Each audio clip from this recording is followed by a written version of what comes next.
मैं एक आदर्श गांव बोल रहा हूँ। मेरा नाम है मानली। मैं गुजरात के दाहोद जिला के लिमखेड़ा तहसील स्थित एक छोटा सा गांव हूँ। मेरी जनसंख्या 6380 है। हाँ, मैं वही मानली गांव हूँ जो कभी बिना विकासशील गांवों की लिस्ट में हुआ करता था। जी हाँ, आज मैं वही मानली गांव हूँ जिसने शिक्षा, स्वास्थ्य, सामाजिक और स्वावलंबन के ऊपर विविध उपक्रमों के द्वारा सिद्धि हासिल कर आज चुनिंदे आदर्श गांवों के नामों की यादी में सम्मिलित हुआ। पर हाँ, ये कैसे हुआ और किसके द्वारा संभवित हुआ, इसका जवाब मैं जरूर दूंगा। और हाँ, साथ में यहाँ गांव को आदर्श करने के लिए किए गए उपक्रमों की एक छोटी सी झांकी में प्रस्तुत करने की कोशिश कर रहा हूँ। बंधु, राष्ट्रीय स्वयंसेवक संघ की योजना से देश के हर एक जिले में एक गांव आदर्श गांव बनाने की योजना संघ के ग्राम विकास विभाग द्वारा की गई है, जिसमें गुजरात के दाहोद जिले के मानली गांव को पसंद किया गया है। उसी के अंतर्गत वर्ष 2008 में ग्रामजनों को एकत्रित करके ग्राम समिति की रचना हुई। गांव के हर एक मोहल्ले में से दो सदस्यों का समावेश करके 28 सदस्यों की ग्राम समिति बनाई। हर माह पहले मंगलवार को नियमित बैठक का क्रम शुरू हुआ। बंधु, आदर्श गांव छोटा शहर नहीं होगा, वो प्रकृति में पलता छोटा शिशु होगा। हजारों साल के अनुभव के लाभ लेकर पुरानी नींव पर नया महल होगा। पुरातन को युगानुकूल बनाकर हरियाली भरे वातावरण में परिवार भाव से रहता जन समूह होगा। ऐसे स्थान जिसके लिए शहर के लोग कहेंगे, चलो गांव की ओर। तो मित्रों, हम भी ऐसी ही एक सफर पे चलते हैं मानली गांव की ओर। शुद्ध जल और वायु उपलब्ध हो, वृक्षों की हरियाली हो, इसी हेतुसर ग्राम समिति मानली द्वारा कृषि में मातृशक्ति की सहभागिता का प्रयोग किया गया।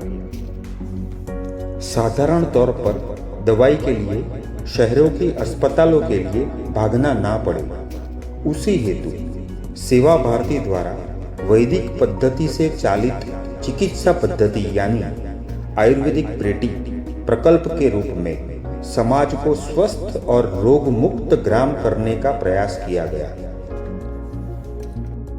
ग्राम समिति मानली द्वारा ग्राम के किसान मित्रों को विषमुक्त खेती, प्राकृतिक और जैविक खेती करने हेतु प्रशिक्षण शिविर का आयोजन किया गया। ग्लोबल वार्मिंग से जूझ रहे विश्व के पर्यावरण संरक्षण हेतु प्रकृति जतन के लिए गांव के हर घर और हर खेत में वृक्षारोपण का कार्यक्रम किया गया। मानली ग्राम समिति द्वारा ग्राम में स्वावलंबन हेतु फूलों की खेती कर लिमखेड़ा तहसील स्थान पर जाके उसकी बिक्री हो और मानली गांव को आर्थिक स्वावलंबन की दिशा में ले जाने का एक प्रयास किया गया। ग्राम समिति मानली द्वारा ग्राम की महिलाओं की सहभागिता से खेतों में सब्जी बोई जाए और उसकी भी बिक्री हो। इसी हेतु बचत गट के माध्यम से महिलाओं को स्वावलंबन प्रशिक्षण भी लिया गया।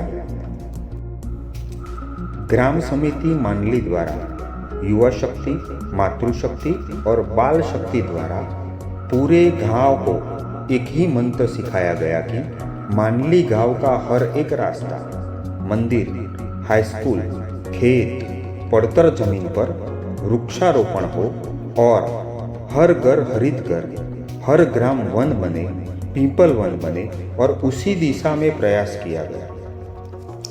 ग्राम विकास समिति मानली द्वारा आयोजित महाशिवरात्रि पर्व के निमित्त समस्त समरस ग्राम ने मिलकर पंचमुंडी महायज्ञ उपनिषदों में बताए गए संस्कारों में से एक गर्भाधान संस्कार हेतु मातृशक्ति को प्रशिक्षण दिया गया, जिससे हमारी आने वाली पीढ़ी भी राष्ट्र निर्माण के कार्य में सहभागी हो, और साथ में नेत्र चिकित्सा कैंप का भी आयोजन किया गया।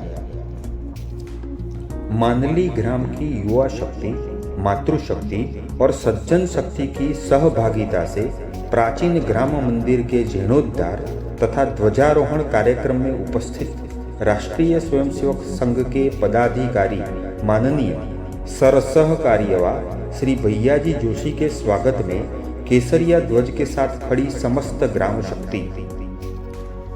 अंत में श्री माननीय भैयाजी जोशी द्वारा ग्राम विकास के अंतर्गत ग्राम समिति, अखिल भारतीय ग्राम विकास संयोजक आदरणीय श्री दिनेश जी और दूसरे राष्ट्रीय स्वयंसेवक संघ के पदाधिकारियों की उपस्थिति में एक बैठक ली गई, जिसमें विविध ग्राम विकास के उपक्रमों पर चर्चा की गई।